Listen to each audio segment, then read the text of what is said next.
And Jesus said, as it was in the days of Noah, so shall the coming of the Son of Man be. Those days will be similar. And then we looked into those activities in the days of Noah and what the scriptures compared the activities with. These were activities that were caused by devils,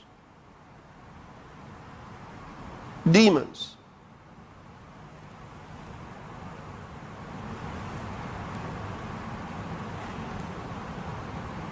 The other day I was referring to the World Economic Forum,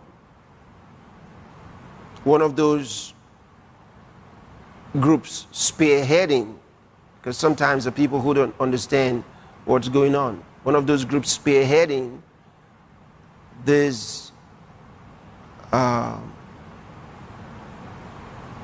wickedness around the world in the guise of helping the nations. They're not helping the nations. The man that leads the group, you know, I don't like mentioning names, but when it is so open and everybody knows it, doesn't matter. Klaus Schwab, who is the chairman or president or founder of the World Economic Forum, he is a transhumanist.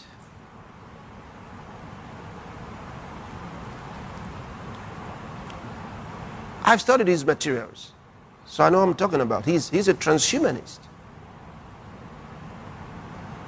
Now, you say, who is a transhumanist?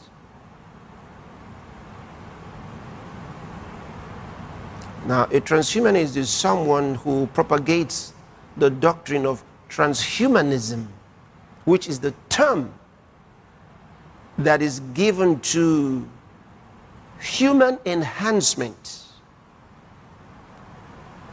Okay?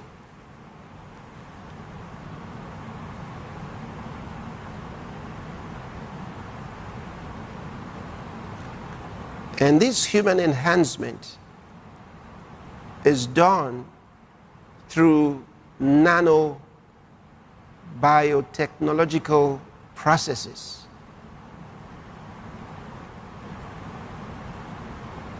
So that's what they believe in.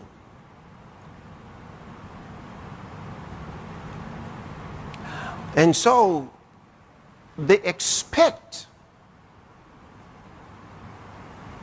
a change of human persons. So we become superhuman, okay, through these processes I just explained to you. So you're looking at transhumanism to posthumanism.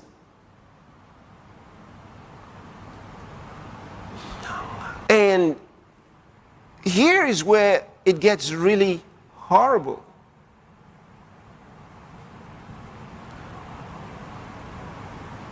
Jesus came to save humans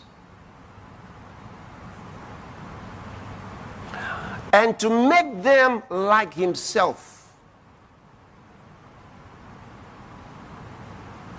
Not for them to be created or recreated in man's design or after man's design, but only after God. You see, you got to understand what the Bible tells us. For those of you who might be thinking that what they're doing might just be nice after all. No, it cannot be nice. Look at Ephesians chapter 4, verse 24.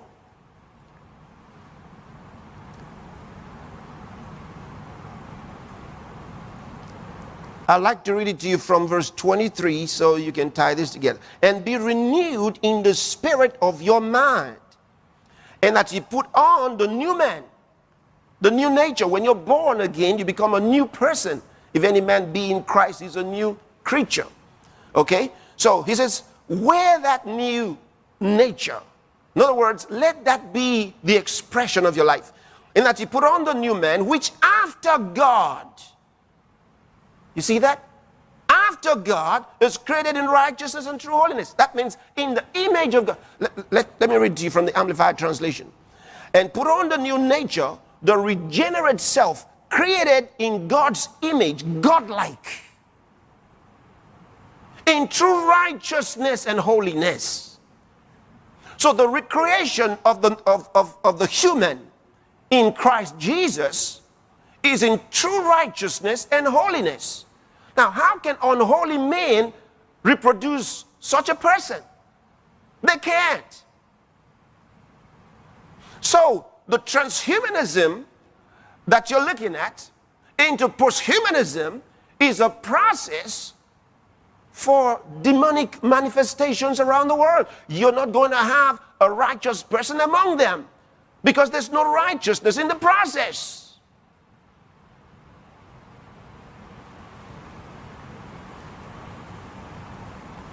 So what are you going to have? He already told you. He already told you in Revelation chapter 13.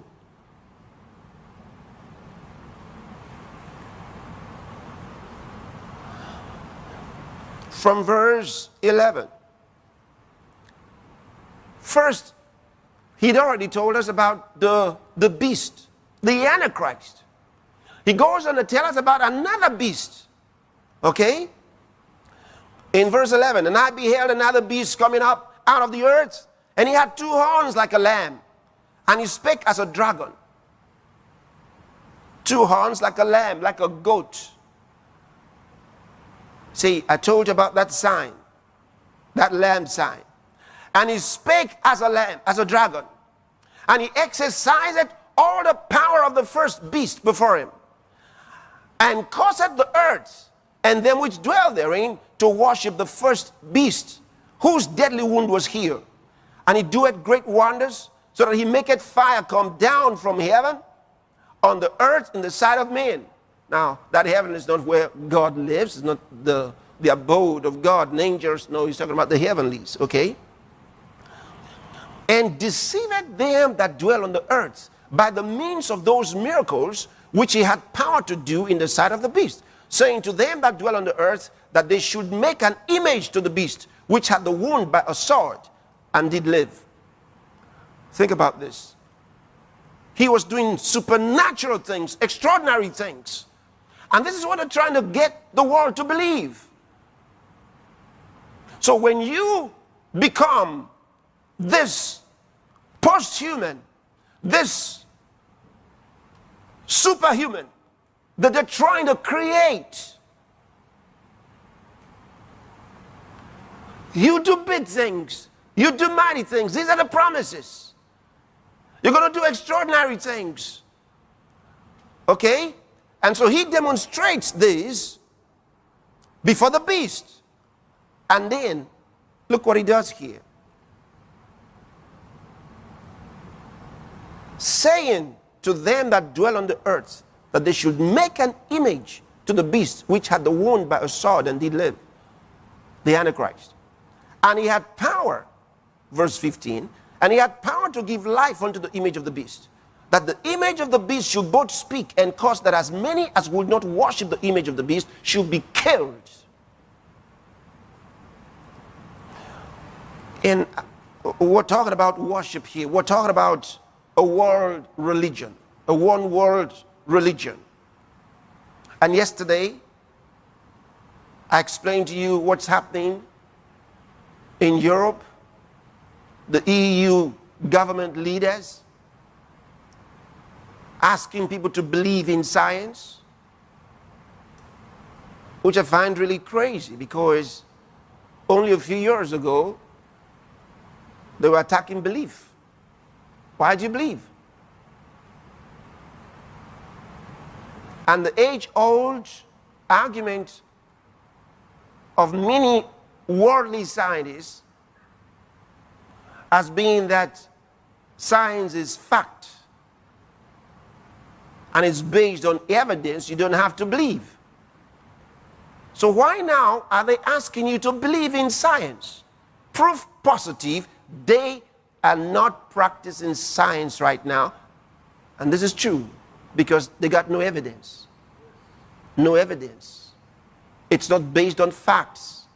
So they're trying to tell people to believe. And the moment you're telling them to believe, it means believe in what you don't see and what you can perceive with your senses. And what's that? Faith. Believe is the verb of the word faith. Say, it's the verb of faith. Faith is a noun. Believe is a verb. They come from the same word. See, so this is very important. Very, very important. Now, look at what it tells us in verse 15. He had power to give life unto the image of the beast, that the image of the beast should both speak and cause that as many as would not worship the image of the beast should be killed. So compulsory worship. You're going to have to believe in science. If you don't believe in science, then you're ostracized. You cannot be a part of us. There's where the world's going. So they're going to create a god of science, falsely so-called pseudoscience. And I remember sharing with you what the Bible tells us about pseudoscience. And that's where they're going. So this is not science, it's pseudoscience.